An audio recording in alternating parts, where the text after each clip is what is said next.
Welcome to Stillwater Chronicles. Tonight, we settle into a story about an island that the world decided to forget. There is a particular kind of silence that lives in administrative buildings. Not the silence of an empty room, or the silence of a forest, or the silence of a train carriage in the dark. Those silences have texture.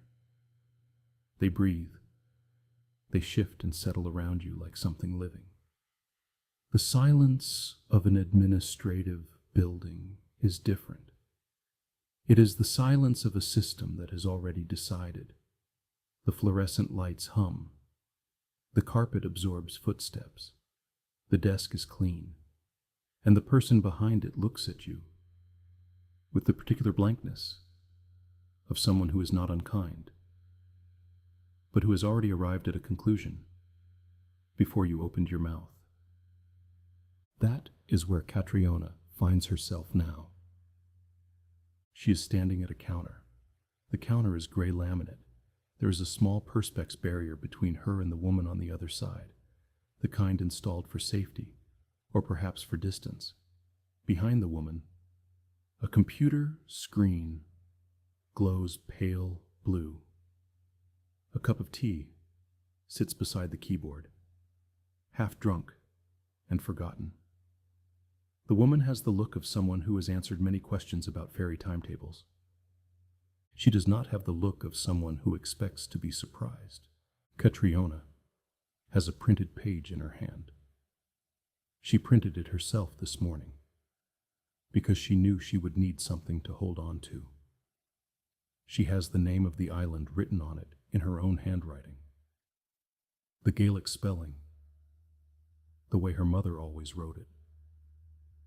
The way it appeared on the departure board every time Catrìona came home from university with too many bags and not enough sleep. The name her grandmother used.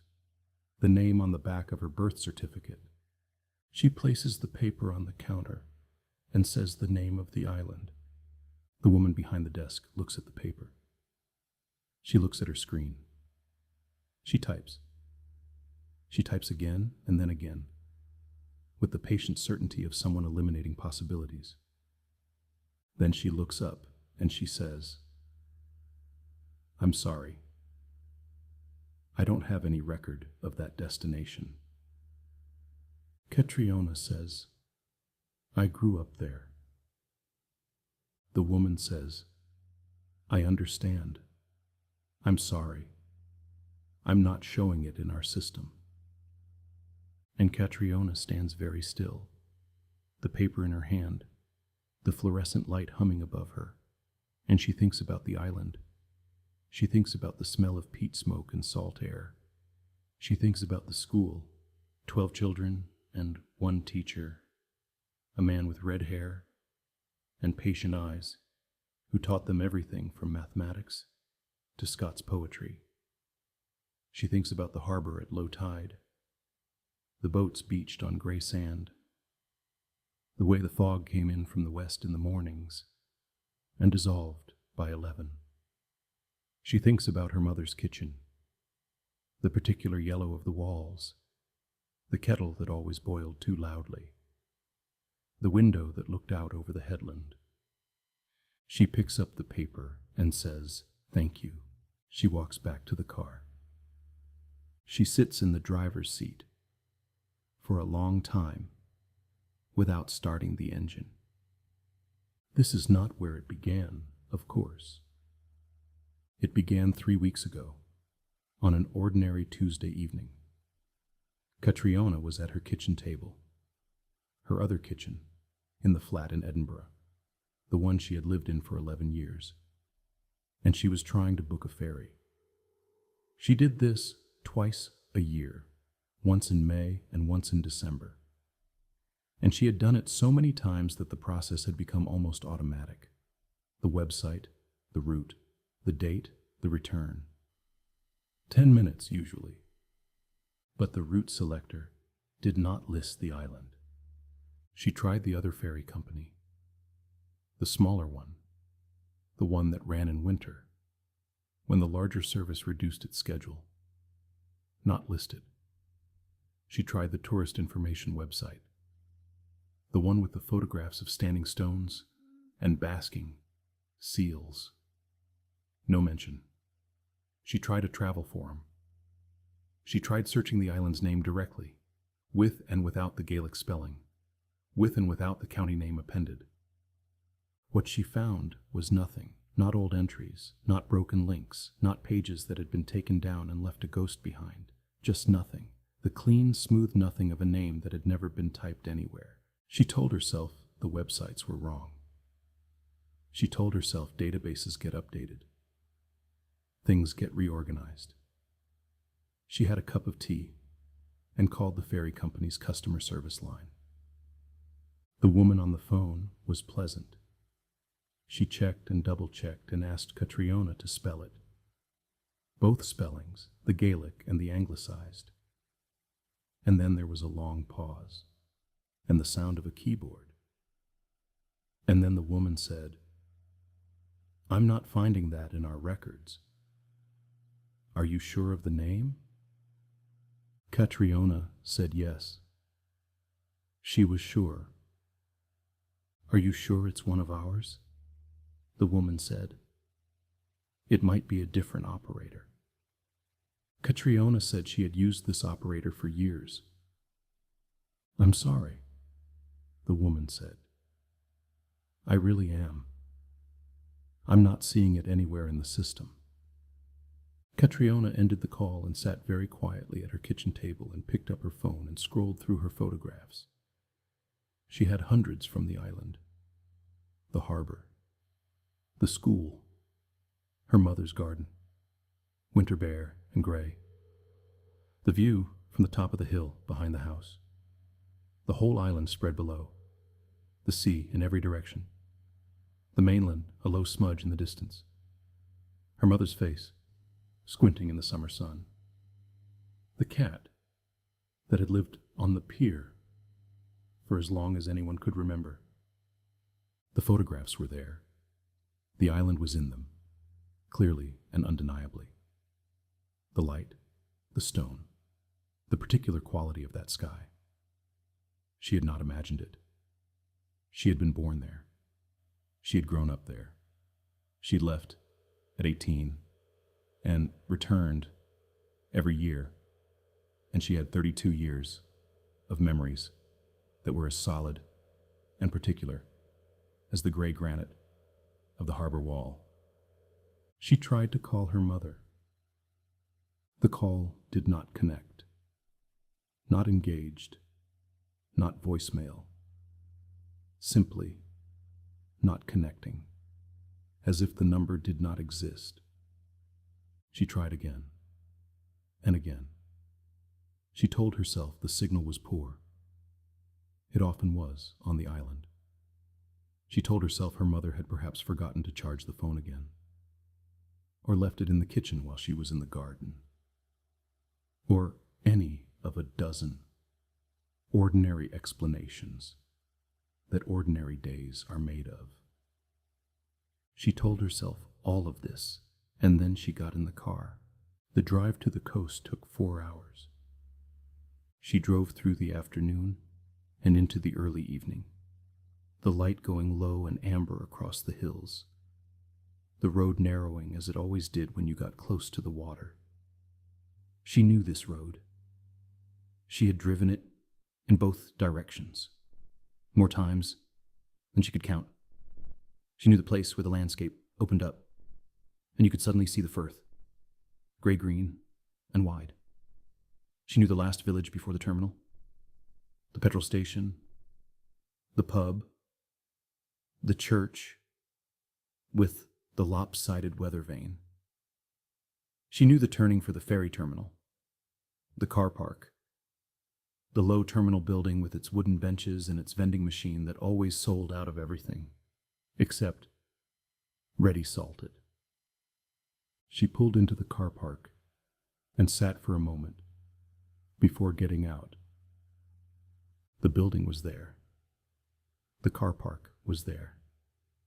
The benches inside were the same wooden benches she had sat on as a child, bored and restless, waiting for the crossing. The vending machine was still selling, only ready salted. And outside, beyond the car park, the pier stretched out over the water, solid and gray and real. The same pier she'd walked up and down all her life. At the end of the pier, she stopped. She looked out across the water. There was the island. She could see it clearly, the low, dark shape of it on the horizon, the familiar silhouette she had known her whole life, the way the hill rose gently in the middle, the small cluster of lights that, on a clear evening, marked the village. It was there. It was right there, no more than 4 miles across the water, exactly where it had always been. She turned back to the terminal building. Above the entrance, a timetable board listed the ferry's destinations. She'd stood in front of this board 100 times. She read it now, slowly, carefully, as if reading in a language she was still learning. Her island was not listed. There were 5 other destinations, smaller crossings, day trips, the service to the larger island to the north, all of them familiar, all of them correct, but the crossing she had taken twice a year for 14 years, the one that went to the only place she had ever thought of as home, was not there. No time, no price, no seasonal variation, simply not there. She stood for a long time looking at the board. Then she went inside and stood at the counter and placed her printed page on the gray laminate and said the name of the island to the woman with the half-drunk tea. And the woman typed and looked up with a kind, uninflected face and said, "I'm sorry. I don't have any record of that destination." She went back to the pier. The evening had deepened while she was inside. The sky was the color of old pewter, and the water had gone dark. But the island was still there, still visible, still solid, its lights now more distinct against the dimming sky. She could make out the shape of the headland. She could almost, she thought, squinting, make out the shape of the harbor wall. She took out her phone and held it up and took a photograph. Then she opened the photograph and looked at it. In the photograph, there was the pier, the dark water, the pewter sky, the horizon, no island. She lowered the phone and looked up. The island was there, clear as it had always been, 4 miles across the water. She looked at the photograph. Gray water, gray sky, empty horizon. She held the phone up again and looked through the camera, through the lens. The horizon was empty. She lowered the phone. The island was there. She put her phone in her pocket. She stood at the end of the pier and looked at the island for a long time. The lights in the village were steady and warm. The particular gold of lit windows, of kitchens, of people inside and living. Her mother's house was on the far side of the village from here, set back from the road on a small rise. She couldn't see its windows from this angle, but she could see the general glow of it. The village her mother lived in, the island she'd grown up on, the place that was right there in front of her, perfectly visible, perfectly real, perfectly present. She thought about all the things that knew it did not exist. The ferry company's database, the council's records, the mapping services, with their satellites and their certainty, the search engines, which could find photographs of standing stones on the other side of the world, but returned nothing. Nothing. For a name she had spoken every day of her childhood. Her own phone camera, holding up its small rectangle of knowing and showing her only water and sky. She thought about her mother, who was not answering. She thought about the school, with 12 children and one teacher. She thought about the harbor at low tide in the fog, coming in from the west, and the cat on the pier. She thought about the name on her birth certificate, the same name she had just said to the woman behind the desk, the same name the woman's system did not recognize, the same name that she was beginning to understand the world had quietly and completely decided not to contain. She thought, what does it mean when a place exists but refuses to be found? She thought, what does it mean about me? The wind came off the water, cold and salt-edged, carrying the smell she had known her whole life. It moved through her hair. It pressed against her face. It was real as anything she had ever known. She closed her eyes and breathed it in. And for a moment, just a moment, she was 8 years old and standing on this same pier, waiting for the ferry, her school bag on her back, her mother's voice somewhere behind her saying, "Don't lean over the edge." She opened her eyes. The island was still there. She stood at the end of the pier and watched the lights, and the lights watched back, steady and golden, across 4 miles of dark water, completely visible, completely real, completely, utterly absent from every system and record and map that the world had built to know itself by. Her mother's phone rang somewhere on the other side of that water. Or perhaps it didn't. There was no way now to be sure. The last ferry departure of the evening was announced inside the terminal building. A destination Catrìona recognized, somewhere north. She heard it through the open door, crackling and flat over the tannoy. Passengers were gathering their bags, moving toward the pier, their footsteps certain and purposeful, going somewhere the world agreed existed. Catrìona stayed where she was. She stood at the end of the pier as the last light left the sky and the stars came slowly out. She stood as the ferry pulled away from behind her, its engines low and steady, its wake spreading wide and white, before it narrowed and disappeared. She stood as the car park emptied, and the terminal building went quiet, and the timetable board continued its patient, indifferent cycling. 5 destinations, over and over, in clean white letters. She looked at the island. She thought about all the things that had tried to tell her it was not there. She thought about what it means to trust a database over your own eyes, what it means when the records and the reality stop agreeing, what it means when the world, the official, documented, searchable, mappable world, simply closes around a place like water, closing over a stone, leaving no mark on the surface. And she thought, but I can see it.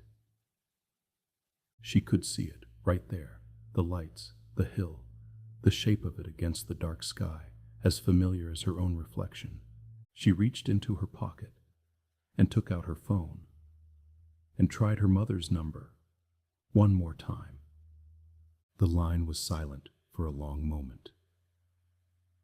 And then, very faint, very far away, as though coming through water or through years, a sound.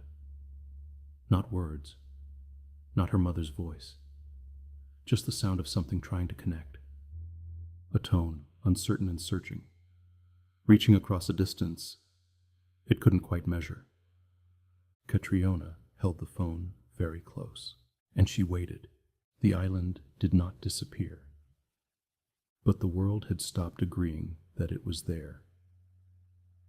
And in the space between those two things, between what she knew and what every system insisted was true, Catrìona stood on the pier in the dark and held the phone to her ear and listened to the sound of something that might have been a signal, reaching toward her from a place that officially, completely, finally did not exist. The lights on the island burned on, golden, steady, unwilling to go out. Thank you for listening to Stillwater Chronicles, where even the places we come from can be quietly unmade. If this stillness stayed with you, if the image of those lights across the water settled somewhere deep, then let it remain a little while longer. Some places are too real to disappear, and some truths are too old to be erased by a database. Rest now, the lights are still burning.